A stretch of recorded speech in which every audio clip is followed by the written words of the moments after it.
Bismillah. Assalamualaikum warahmatullahi wabarakatuh. Alhamdulillah. Selalu saja lisan kita memuji Allah subhanahu wa ta'ala atas segala nikmat dilimpahkan kepada kita. Terutama nikmat Islam dan iman. Karena dengan Islam dan iman kita jadi mengenal siapa pencipta alam semesta ini. Dan akhirnya kita juga punya panduan hidup. Kita tahu apa tujuan kita hidup ada di muka bumi ini. Apa saja yang boleh dan tidak boleh. Tolong suaranya bisa supaya tidak bentrok ya.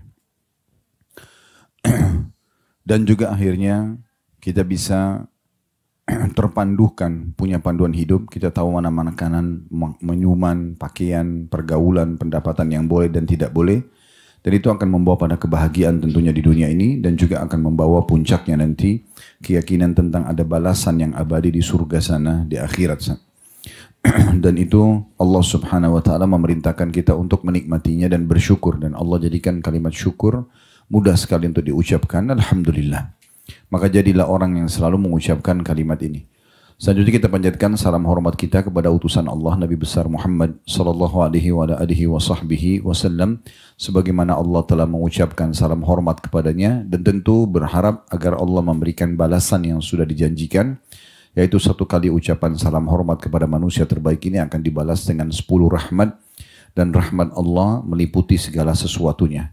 Bisa pengampunan dosa, peninggian derajat, pemenuhan kebutuhan, dan solusi dari permasalahan-permasalahan hidup kita. Melanjutkan pada buku Sahih At-Targhib wa Tarhib, Bapak Ibu sekalian, dan kita masih dalam kitab puasa di bab baru, bab ke-15, masalah anjuran makan sahur terutama dengan buah kurma. Sebelumnya kita sudah panjang lebar membahas tentunya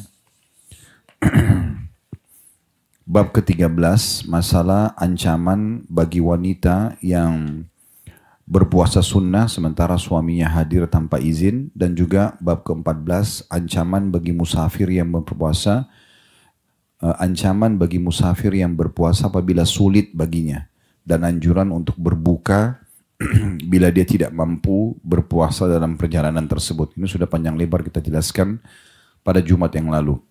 Intinya sebenarnya bab terakhir, bab 14 yang kita pelajari, kalau Bapak Ibu lagi safar, jarak safar, di Ramadan pun lagi puasa wajib, maka kita punya rukhsah dan keringanan. Boleh batalkan puasa, tinggal diganti di hari lain, atau lanjutkan puasa bila dianggap masih mampu. Yang dilarang itu kalau betul-betul dalam kondisi safar, dia sangat letih, dia kesulitan, tapi tetap paksa untuk puasa. Maka ini karena ancaman di bab yang sudah kita bahas dengan cukup banyak riwayat dari Nabi alaihi salatu wassalam. Sekarang kita masuk bab ke-15, adanya anjuran makan sahur dulu. Kita tahu sahur, waktu sahur adalah waktu yang menjelang subuh. Dikenal dengan sahur. Ya. Dan pada waktu itu adalah waktu yang paling afdal untuk melakukan ibadah-ibadah. Di antaranya sepertiga malam itu ya, waktu mustajab doa, waktu yang paling baik membaca Al-Quran, waktu yang paling baik berzikir, waktu yang paling baik untuk sholat tahajud. Begitu juga dengan bagi orang yang mau puasa, waktu untuk sahur atau makan pada saat itu. Cuma memang yang perlu digarisbawahi, mohon maaf, adalah makan sahur ini bukan tanda kutip seperti orang yang balas dendam. Atau ketakutan, khawatir sendiri kalau saya tidak makan banyak, maka nanti saya akan kelaparan. Ini harus diluruskan dulu persepsinya. Ya. Jadi memang kita tidak butuh makanan banyak. Dalam kehidupan kita pun, dalam keseharian, yang dibutuhkan oleh tubuh kita itu, secara persentase nutrisinya, kalorinya itu tidak butuh banyak. Cukup untuk seharian. Bahkan ada penelitian, karena di sini disebutkan tentang masalah kurma, itu penelitian ilmiah dilakukan di Oxford dan juga diangkat oleh para ilmuwan dalam media-media mereka. Di antaranya ada satu dokter muslim dari Mesir, Abdul Daim namanya. Cuma sayangnya channelnya masih dalam berbahasa Arab, mungkin yang tidak mengerti agak sulit. Itu beliau mengangkat survei itu kalau satu butir kurma kalau dikonsumsi itu sudah memenuhi 7% dari kalori kebutuhan harian kita. 7%. Nah, ada hadis Nabi SAW yang berbunyi sampai mengkonsumsi 7 butir kurma ajwa di pagi hari, maka dia akan Selamat dari segala macam jenis racun dan sihir. Berarti kalau kita disunnahkan makan 7 butir kurma, nah itu kalau selain puasa di pagi hari, kalau lagi sahur kita makan dimundurkan waktunya di waktu sahur, 7 butir aja kita makan berarti sudah 49% dari kebutuhan kita atau sekitar 50% setengahnya untuk keseharian kita beraktivitas itu sudah terpenuhi. Berarti kalau kita lipat gandakan saja memakan misalnya 14 butir atau 15 butir kurma, dan itu mungkin bisa divariasikan, bisa makan buahnya langsung, bisa dibuat jus misalnya. Maka itu berarti sudah terpenuhi 100% kebutuhan kita dalam keseharian. Saya pernah berbicara dengan beberapa saudara kita muslim dokter. Memang mereka membahasakan penelitian ilmiah pun dan itu terbukti secara medis. Memang kurma itu bobotnya sangat luar biasa dari sisi nutrisi, kandungannya. Jadi kita tidak perlu lihat ukuran kecil atau ukurannya dia, tetapi kandungannya yang sangat kaya dengan nutrisi yang dibutuhkan oleh tubuh. Oleh karena itu Nabi SAW menganjurkan setiap muslim kalau mau sahur maka yang paling baik adalah mengkonsumsi kurma. Pertanyaan sederhana, apakah berarti tidak boleh makan yang lain? Tentu saja boleh, tidak ada masalah. Tetapi bagi bapak ibu yang tetap mau makan makanan lain seperti kita terbiasa di Indonesia dengan nasi misalnya dan lauk-lauk yang lain, tetap usahakan jangan luput dari sunnah ini. Maksudnya tetap ada kurma yang dikonsumsi. Tidak mampu 7 butir, ya sudah beberapa butir saja. Walaupun sebutir misalnya. Selama ini kan yang kita selalu disebarluaskan dan diberikan pemahaman kepada umat adalah buka puasa dengan kurma ya. Padahal sebenarnya sunnah Nabi itu buka puasa dan sahur. Dua-duanya sangat dianjurkan. Nah, bab nomor 15 ini menyebutkan tentang riwayat-riwayat anjuran Nabi SAW mengkonsumsi kurma di saat sahur. Dan ini sangat baik, ringan untuk dikonsumsi dan cukup untuk nutrisi kebutuhan kita. Plus lagi mendapatkan pahala karena ada anjuran Nabi SAW. Kita mulai dulu dari poin yang sering saya ingatkan di beberapa pertemuan yang lalu. Kita harus keluar dari satu kebiasaan mengurung diri kita di sebuah bingkai kehidupan yang kita buat sendiri. Contoh misalnya, ada orang mengatakan saya kalau tidak minum kopi kepala saya pusing misalnya. Atau saya ya kalau tidak tidur di rumah saya nggak bisa tidur. Ya, saya kalau tidak begini dan begitu. Nah ini harus kita keluar dulu dari belenggu ini karena ini berbahaya sekali. Nanti akhirnya kalau tidak ada kopi pusing beneran. Coba biasa aja, ada kopi, ada susu, ada teh, ada air putih, minum saja bismillah yang penting halal misalnya. Tidur di rumah kita, tidur di rumah mertua, tidur di rumah orang tua, tidur di rumah teman, tidur di hotel. Biasa saja. Ya, jangan jadikan sebagai sebuah beban. Ya, saya punya pengalaman, salah satu jemaah kami dulu ikut umroh, kemudian dia bawa bantal. Saya sempat tanya, kenapa bawa bantal? Dia bilang, saya nggak bisa tidur tanpa bantal ini Ustaz. Sekarang kalau bantalnya hilang, kan itu jadi repot buat dia. Dan cukup banyak ya. Hal-hal yang seperti ini yang kadang-kadang kita sendiri yang buat, ya, termasuk banyaknya wanita mungkin ngidam pada saat hamil itu karena begitu, ya.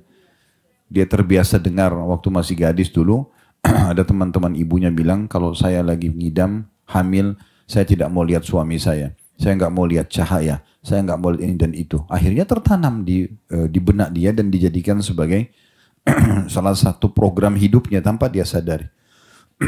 Tapi kalau orang tidak kurung dirinya di hal-hal seperti ini, maka dia akan aman insya Allah. Kenapa saya datangkan contoh ini? Karena memang banyak orang pada saat sahur itu makannya banyak sekali. Karena dia sendiri yang kurung dirinya di sebuah bingkai. Saya kalau bingkai kehidupan maksud saya, tanda kutip, kalau saya tidak makan banyak nanti jam 11 saya lapar. Nanti jam 12 saya lapar. Nanti jam 13 atau jam 1 siang saya lapar. Jadi akhirnya dia sudah mengurung dirinya di poin kalau tiba jam 11 saya pasti lapar. Padahal sebenarnya tidak perlu seperti itu. Bahkan kadang-kadang pernah coba kan kita tidak sahur pun ya tetap aja biasa aja kalau orang puasa.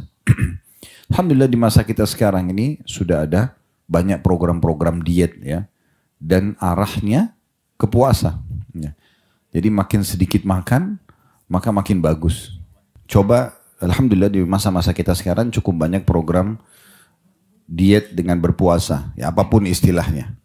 Bahkan saya lihat sekarang tadinya mungkin puasanya hanya 12 jam, sekarang dikembangin sampai 14 jam, 16 jam. Jadi makin banyak kita berpuasa dari makan, itu makin sehat. Sebenarnya Islam sudah datang membuatkan program-program itu kan.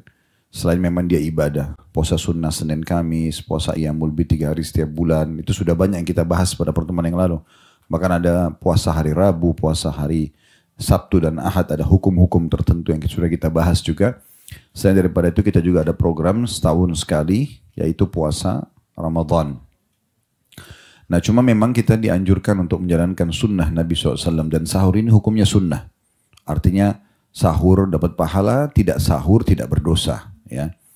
Tetapi setiap muslim dianjurkan agar tetap menjalankan sunnah ini, minimal mengkonsumsi 1 butir kurma, ya. Kemudian juga dengan meminum air, minimal mencari keberkahan dari apa yang dijanjikan oleh Nabi SAW, karena ini sunnah beliau. Sebagaimana akan kita baca di hadis-hadis dalam bab ini tentunya. Ya. Kita akan mulai hadis pertama dalam bab ini dengan sanad sahih urutan 1063 dari awal belajar berbunyi dari Anas bin Malik radhiyallahu anhu, dia berkata Rasulullah sallallahu alaihi wasallam bersabda, tasahharu fa inna fis sahuri barakah. Makan sahurlah kalian karena pada sahur itu terdapat keberkahan. Hadis riwayat Bukhari, Muslim, Tirmidzi, An-Nasai dan juga Ibnu Majah. Hadis ini Bapak Ibu sekalian mengandung 2 pelajaran besar. Yang pertama, adanya perintah dari Nabi SAW untuk sahur.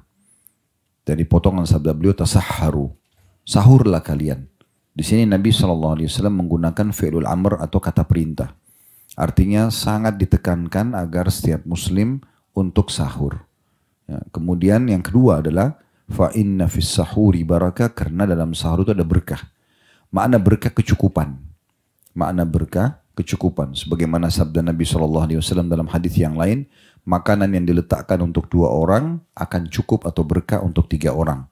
Makanan yang diletakkan untuk 3 orang akan cukup dan berkah untuk 4 orang. Begitu seterusnya. Jadi Allah Subhanahu wa taala akan berkahi sesuatu yang sifatnya memang diberikan atau dilakukan karena Allah. Nah, seperti itu kurang lebih berarti akan ada kecukupan bagi kita dalam melaksanakan puasa dengan sahur. Yang penting kita niat sahur walaupun cuma seteguk air, walaupun dengan sebutir kurma, maka ini adalah sudah cukup memadahi. Jadi 2 pelajaran ini yang bisa diambil dari makan sahur. Hadis nomor 2 menjelaskan juga tentang masalah perbedaan antara puasa kita dengan puasa ahli kitab. Itu ada di sahurnya, yaitu puasa orang Yahudi dan Nasrani, karena mereka juga punya puasa dalam syariat Nabi Musa dan Nabi Isa alaihi wassalatu wassalam. Ya. Hadisnya berbunyi, hadis nomor 2 dengan sanad sahih urutan 1064 dari awal belajar berbunyi dari Amr bin As radhiyallahu anhu, bahwa Rasulullah SAW bersabda, fadlu ma baina siyamina wa siyami ahli kitabi akalatu atau aklatu as-sahr. Pembeda antara puasa kita dengan puasa ahli kitab adalah makan sahur. Hadis ini diriwayatkan Muslim, Abu Dawud, Tirmidzi dan juga An-Nasai serta Ibnu Khuzaimah. Dari hadis ini kita ambil juga 2 pelajaran. Yang pertama, adanya anjuran agar kita berbeda dengan ahli kitab. Ahli kitab ini maksudnya orang Yahudi dan Nasrani. Ini cukup banyak hadis-hadis Nabi SAW yang menganjurkan agar kita tidak menyerupai mereka. Ya, dalam hal ibadah mereka, dalam hal kebiasaan mereka, kita dianjurkan berbeda. Sampai pernah orang-orang Yahudi di Madinah, itu mereka punya, laki-lakinya punya tata cara sisir rambut tertentu, maka Nabi SAW suruh para sahabat sisir yang berbeda dengan mereka. Ya, jadi disuruh berbeda dengan penampilan mereka. Dan kata Nabi SAW, hadis yang paling tegas melarang kita agar jangan menyerupai ahli kitab, yaitu sabda Nabi SAW, man tashabba biqaumin fahuwa minhum. Siapa yang menyerupai satu kaum, maka dia adalah sama dengan mereka. Hadis ini keluar karena larangan untuk menyerupai ahli kitab. Apakah penampilan mereka ataupun mendukung ritual-ritual mereka. Itulah sebabnya kenapa pada saat Natal ya, kita dianjurkan agar tidak ikut-ikutan. Ya. Dan kita pun tidak membutuhkan untuk mereka ucapkan selamat Idul Fitri untuk kita. Gitu. Kalau mereka ucapkan buat kita itu tidak terlalu ada masalah. Tapi kalau kita ucapkan untuk mereka, berarti seakan-akan kita mendukung, mengatakan bahwasanya Isa adalah anak Tuhan. Kita mengatakan selamat ya, memang Isa itu anak Tuhan. Nah ini jadi masalah buat kita dalam akidah setiap muslim. Ya. Oleh karena itu kita tidak boleh menyerupai mereka. Dalam banyak hal Nabi SAW larang memang untuk itu. Sampai pernah waktu awal hijrah Nabi SAW ke Madinah, waktu itu belum ada azan. Belum ada azan. Kemudian Nabi SAW menyuruh para sahabat mencari satu tanda kalau waktu sholat sudah masuk. Ada di antara sahabat yang tadinya berpikir untuk menggunakan trompetnya orang Yahudi. Ada yang sempat berpikir untuk pakai loncengnya orang Nasrani, gitu kan. Tetapi akhirnya Allah Subhanahu wa taala menunjukkan kepada para sahabat dengan mimpinya seorang sahabat bernama Abdullah. Dia tidur di siang hari, kemudian dia mimpi, ternyata ada orang yang bawa lonceng, lalu ditanya sama dia. Ya, lalu ditanya sama dia, bolehkah kau jual lonceng itu buatku? Dalam mimpi. Tentu dalam mimpi tidak bisa kita atur atau rekayasa kata-katanya, tapi tiba-tiba spontanitas begitu. Orang itu mengatakan untuk apa lonceng ini? Dia mengatakan untuk tanda solat kami. Maka orang itu dalam mimpi mengatakan, maukah kau saya tunjukkan sesuatu yang lebih baik daripada lonceng ini? Kemudian diajarkanlah lafaz azan kepada sahabat itu. Lalu sahabat ini bangun, kemudian melaporkan kepada Nabi SAW, kata Nabi itu mimpi yang baik, maka ajarkanlah lafaz-lafaz azan itu kepada Bilal, karena Bilal lebih baik suaranya darimu. Jadi kita lihat dari riwayat ini pun, bagaimana Allah Subhanahu Wa Taala sendiri tidak mengizinkan umat Islam untuk mengikuti tata cara ritual dan ibadah mereka. Dan memang sudah jelas sekali dalam surah Al-Kafirun, ya. Bagaimana Allah Subhanahu Wa Taala turunkan dan kekalkan dalam Al-Quran, Qul ya ayyuhal kafirun, katakanlah hai orang-orang kafir, maksudnya semua selain orang Islam diistilahkan dengan kafir. Ya. La a'budu ma ta'budun, saya tidak akan ikut-ikut ritual kalian. Wala antum a'abiduna ma'abud, kalian pun tidak usah ikut-ikut ritual kami. Wala ana a'abidum ma'abadtum, dan saya atau kami juga tidak akan menyembah apa yang kalian sembah atau melakukan ritual.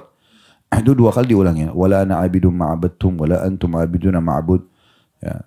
Kami tidak akan ikut-ikutan apa yang kalian sembah, kalian juga tidak ikut-ikutan apa yang kami sembah. Lakum dinukum walidin, kalian punya agama, kami punya agama. Jadi kalau berbicara dengan interaksi dengan orang non-muslim, semuanya boleh ditoleransi. Kecuali dalam hal ibadah. Atau yang diharamkan dalam agama Islam.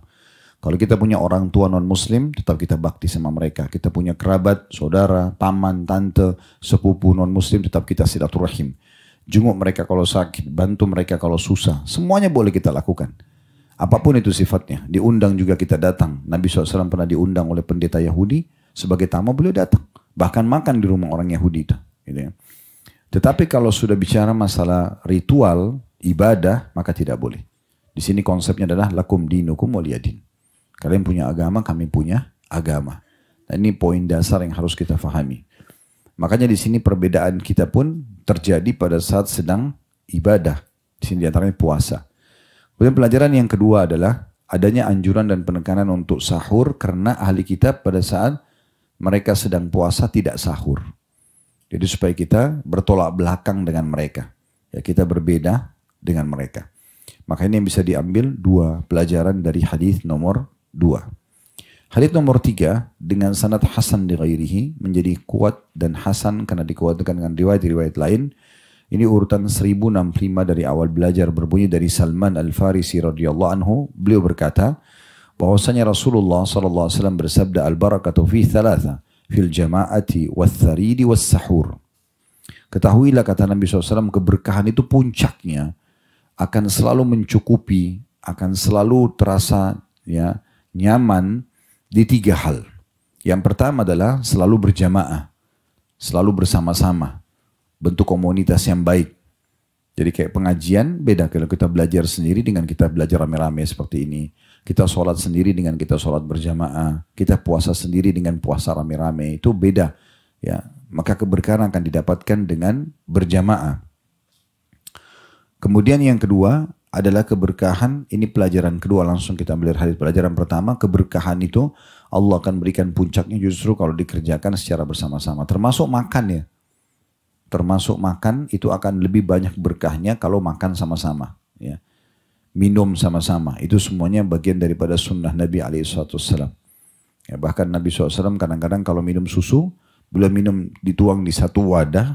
Ya, kemudian beliau minum, lalu beliau berikan kepada orang yang di sebelah kanannya. Menggunakan wadah yang sama. Maka orang yang sebelahnya minum, terus diisi lagi susu, terus begitu keliling sampai gelas itu kembali kepada Nabi Muhammad SAW.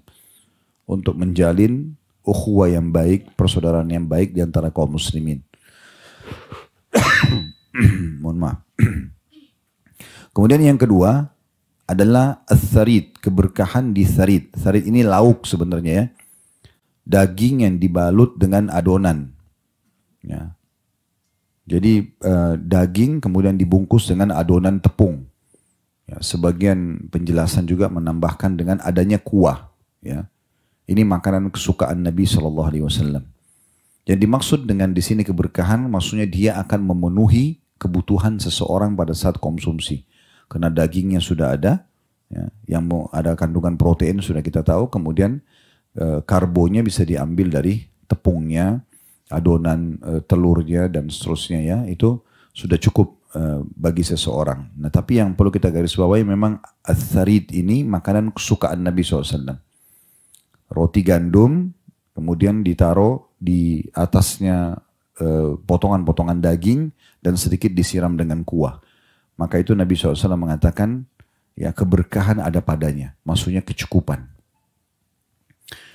Berarti kalau seseorang mencampur antara roti sama daging, ini bagian contoh dari Nabi SAW. Gitu ya. Kemudian pelajaran yang ketiga adalah, ini yang jadi saksi bahasan kita, keberkahan juga akan ada pada sahur. Artinya kecukupan akan Allah berikan untuk seseorang itu punya kekuatan, kecukupan untuk bertahan puasa, itu dengan sahur. Dalam athar yang lain, kata Nabi SAW, kuatkanlah puasa kalian dengan sahur. Ya. Dan kuatkanlah sholat malam kalian dengan kailula atau istirahat di siang hari. Baik, itu hadits nomor 3. Kita ambil juga 3 faedah dari hadits ini. Hadits nomor 4, ini karena mirip-mirip semua, berbicara tentang anjuran sahur dan makan dengan buah kurma ya. Tapi kurmanya belum disebutkan karena akan ada di hadits yang terakhir-terakhir dalam bab kita ini. Hadits nomor 4 dengan sanad hasan sahih, urutan 1066 dari awal belajar dari Ibnu Umar radhiyallahu anhuma. Beliau berkata, Rasulullah SAW bersabda, Inna Allah wa malaikatu yusalluna alal mutasahhirin. Sesungguhnya Allah dan malaikat-malaikatnya bersalawat kepada orang-orang yang makan sahur. Diriwayatkan oleh At-Tabarani dalam Mu'jam al-Awsat dan Ibnu Hibban dalam Sahihnya. Baik, di sini sebelum jauh kita ambil faedahnya, apa yang dimaksud dengan Allah bersalawat? Yang dimaksud dengan Allah bersalawat kepada hamba-hambanya ya, seperti kita dianjurkan baca salawat kepada Nabi SAW kan, Inna Allah malaikatu yusholluna ala nabi.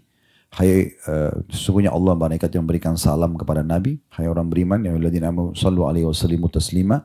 Hai orang beriman, salamlah kepadanya dengan salam yang banyak. Kata Nabi SAW, siapa yang salam kepadaku 1 kali, Allah akan bersalawat kepadanya 10 kali. Apa maknanya Allah bersalawat? Maknanya banyak sekali ulama jelaskan, tapi diantaranya adalah Allah akan penuhi semua kebutuhannya. Jadi dimaksud dengan Allah bersalawat kepada hambanya, maksudnya Allah akan memberikan dia rahmat, memenuhi kebutuhannya, doanya diijabah, penyakitnya disembuhkan, dosanya diampuni, amalnya diterima. Nah itu maknanya daripada Allah bersalawat. Ya. Jadi selain membaca salawat kepada Nabi SAW yang bisa mendatangkan salawatnya Allah untuk kita, juga bagi orang-orang yang sahur, walaupun hanya dengan seteguk air, sebutir kurma akan mendapatkan salawat dari Allah Subhanahu wa ta'ala. Itu makna salawat. Pelajaran pertama dari hadis bahwasanya Allah Subhanahu wa ta'ala berinteraksi dengan makhluknya secara langsung. Ya. Walaupun kita tidak lihat Allah dengan mata kepala kita, tapi kita bisa rasakan keberadaan Allah Subhanahu wa ta'ala. Karena dari mana semuanya alam semesta ini pergantian siang malam.